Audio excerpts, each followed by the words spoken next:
What is up, everyone? It is Diecastbuffet here again, guys. We have a rookie 2004 Kasey Kahne Dodge Intrepid in the studio. It is absolutely amazing.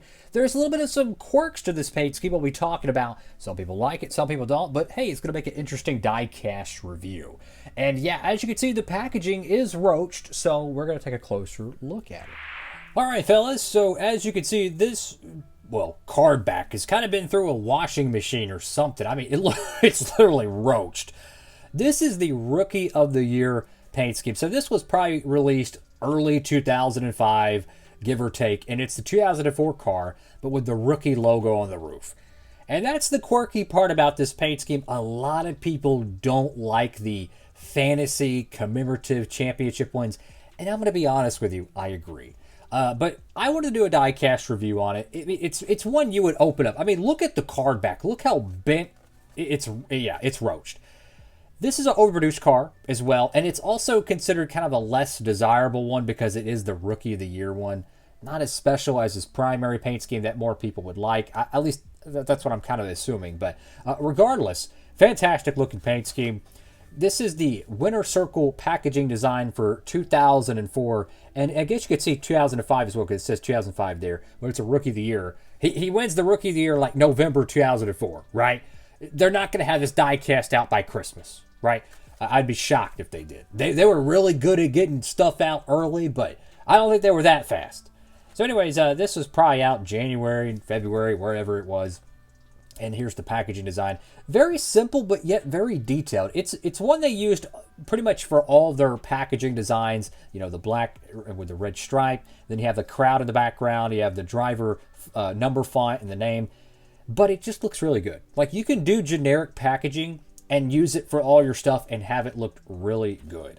I think this is a great case of it. And a lot of the packaging is covered up by the plastic hood accessory. Sometimes they would use little magnets. It'd be a schedule hood. They might have something else to go with it. But majority of the time, it was the plastic hoods, and I love that. And we're going to go ahead and open this up carefully. I'll be right back. All right, fellas, brand new out of the package. Maybe, maybe not. The packaging was so easy to open. I think this one might have actually been opened before. Like, literally when I peeled this back, it just popped up very easily. So either the glue is just dried out so much that it doesn't even have any adhesion left, or it was practically opened up by the previous owner. I have no idea. Regardless, the car looks pretty much flawless. It looks brand new. Love the Dodge Intrepids. And they were in kind of a transition year of 2004. 2005, they would bring the Chargers. But in 2004, they kind of had a unique style for the Dodge Intrepid. Now, they ran the Intrepid in 01 to 04, but they changed it from 03 to 04 just a little bit. So it was like a one-off year, if you will. So you go to the front of the diecast here, you have see your local Dodge dealer right there on the hood. Love the Dodge paint schemes. Hopefully they're back in Nascar soon. They might be at the time of this video. They might not be. Who knows? Got Dodge there. Got your number 9. Got your contingency panels, which is just crazy on these Gen 4s, man. How much the sponsorship model has changed in NASCAR. Goodyear Gatorback Boog Clavite. Comp Edelbrock Sunoco. Wix Air Filters JE. I think this was the first year Sunoco was the official fuel brand, I think. Because in Union 76, I think their contract went out with Winston when they left in 2003. So I think this was their first year as the fuel. Could be tripping on that. So you go to the left side of the diecast, and this is such a cool looking paint scheme. You have the Dodge logo, and then you have these random stripes. But they're just transparent enough that it doesn't mess up the Dodge wording or the number font. That number 9, man, is absolutely one of the most iconic numbers in NASCAR history. Like, when I think of Dodge Motorsports, this is what I think of. I think of the number 9 in a red car. That's what I think of. I don't think of Dodge Vipers. I don't think of any of that. I think of the number 9 red car. That's Dodge Motorsports to me. Some people might say Petty, right? Some people might say the 43, but to me, it's the number 9 red. It's so iconic. It's just incredible.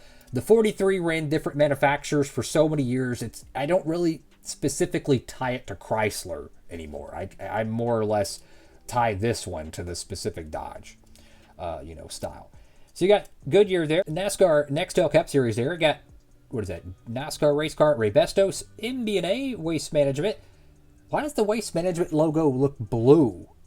Usually it's green and yellow. That might be an error. I'm not sure. Got your bootleg Bud Pole Award USG 3M. EA Sports Mac Tools. Outback. Gillette Mach 3. Holly Mechanics Wear. UAW. Nothing on the quarter panel. You got Mopar. I love his Mopar paint schemes. Let me tell you. Kasey Kahne's Mopar paint schemes. If you have never seen them, they are some of the best paint schemes in history.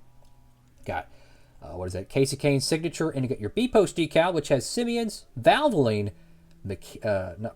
Mountain Dew, PPG, Bosch, and Dodge. Go to the back panel of this Dodge Intrepid. You have the rookie stripes, which unfortunately don't exist anymore at the time of this video. I think eventually they'll bring them back. Maybe, hopefully, possibly. I love rookie stripes, honestly. Got the number 9 right there. See your local Dodge dealer, Simeon's. Go to the right side of the diecast. Just beautiful looking paint scheme. And if they were to come back into NASCAR in the Cup Series, I hope they do something verbatim the same as this. A red Dodge paint scheme, right? On a next-gen body or Gen 8, whatever the biff they do come back, if they do, I hope they do that. Just a red paint scheme. Don't have to be crazy with it. You know, you could put the little, what is it, like the SRT logo or something, whatever the biff they're going to market it with on the side. But the red Dodge car, just something about it, man. And you have your painted wheels. The wheel here is clearly not painted consistently, which that is very odd. Almost every painted wheel car I have seen in the Gen 4 era was painted very accurately. That is messy. What does the other wheels look like? These all kind of look, I don't know, maybe someone was just having a bad day. I don't know. Almost every painted Dodge wheel, because the Evernham cars ran painted wheels, they all looked consistent. This one looks goofy. I don't know what they were doing there. Now, this is the main difference with the car. I'm not sure if the other contingencies are changed. Maybe they are, maybe they're not. But this is the main difference of this car. It's this Ray Bestos roof decal. That's why I say it's the quirky thing about the car, because a lot of people can't stand this. Like Chase Elliott's 2014 Nationwide wins. He had a race to win, I think it was for Darlington in Texas. And they made the race to win diecasts, but they had the roof decal on there. They had the track logo. I don't know who thought that was a good idea, but that really irked a lot of people for wanting that car. I'm just keeping it real with you. Myself included. I'm just saying. So you got Ray Bestos, the best in brakes. NASCAR, Rookie of the Year 2004. I don't know if they would do this for 2005. I don't even know who would be the rookie in 2005. Carl Edwards, maybe? Would Carl Edwards ran part-time in 04, but he ran I don't know what the rookie qualifications were back then. They changed crap so much every year. I'd probably have to go and like look at Racing Reference or something to figure that out. But I don't remember seeing one for 05 or 03. So this might have just been a one-off they did. Yeah, Daimler Chrysler National Training Center, UAW. And we have seen some Rookie of the Year cars been made in the recent years. Like William Byron got one made for 2018. They made a Rookie of the Year set, which he was the Rookie of the Year, I think, for Xfinity, Cup, and Truck, I think. So they made a 3-pack set with that. I'm trying to think of some other ones. Chase Elliott, did he get a Rookie of the Year? No, or did Kyle Larson? Kyle Larson got one, I think. So yeah, they've made some in the Cup Series, but I don't think they've done it every year, though. So, as I mentioned, this comes with a plastic hood, and let me tell you, for a piece of plastic that's been sitting there for 21 years, this thing is in pretty darn good shape. So, I do see some little, like, lines in it. I don't know if that's plastic cracking or this one was actually taken out. I can't really tell. If I had to guess, I'm going to say that's actual cracking in the plastic. But it almost looks like it's worn, like it's been taken out, but I don't think that's the case. I think this is just natural age, unfortunately, to this plastic hood. I mean, plastic is not made to last. Newsflash. So you got Kasey Kahne right there. See your local Dodge dealer. Dodge. Got your Dodge logo there.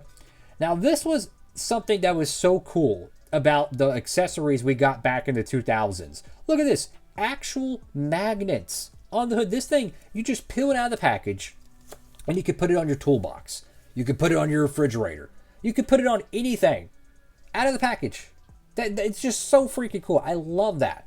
So cool. So, what do y'all think about this Kasey Kahne Rookie of the Year diecast? Make sure to comment down below, man. I miss Kasey Kahne full-time in the Cup Series. I was a fan of him back in the, the Red Bull days, and then he went to Hendrick, driving the 5-car. And when Kyle Larson came back in 2021 and drove for the 5-car, it really reminded me of Kasey Kahne, because seeing that 5-car just be really successful, brand new driver at Hendrick, that's what it reminded me of. And in a weird way, it was Kyle Larson's run at Hendrick, at least the early years, was what a lot of people anticipated Kasey Kahne would have done. Kasey Kahne had amazing success, but unfortunately, he never won the championship, right? You could say it's the playoff format. You could say it's Jimmy Johnson, Dale Jr. got the best equipment. You can make all kinds of different theories to it, but it is interesting how, like, Kyle Larson's run is what a lot of people imagined Kasey Kahne's run was going to be, because he drove some garbage race cars the last few years. I mean, Red Bull Racing, they look cool, but there's a reason why they only won, 2 races, I think? There's a reason why. I'm just keeping it real. That's all for now, fellas. Thank y'all for watching. Make sure to like, comment, and subscribe. And for all your Gold Series diecast purchases, make sure to tap it over there. Circle B Diecast. Use promo code Diecastbuffet. They also do have an auction website. Make sure to tap it over there. They have a lot of older diecasts. They do an auction, for them. A lot of those cars are dirt cheap. So tap into CircleBDiecastAuctions.com. I do have a promo code. You can help you out on that as well. You can tap into that. It's in the description. And for any orders, I think it's like $50 or more or something, you get like a discount to it. So make sure to look at the details for it. But yeah, they have an auction site. So if you're looking for maybe some 2004 diecast, I've seen some very, very cheap deals. And I've also seen some extremely hard to find diecast on there, like DIN numbers, extremely exclusive special finishes, autographed ones. They got all kinds of stuff over there. So feel free to tap in. That's all for now. Diecast Buffet, signing off.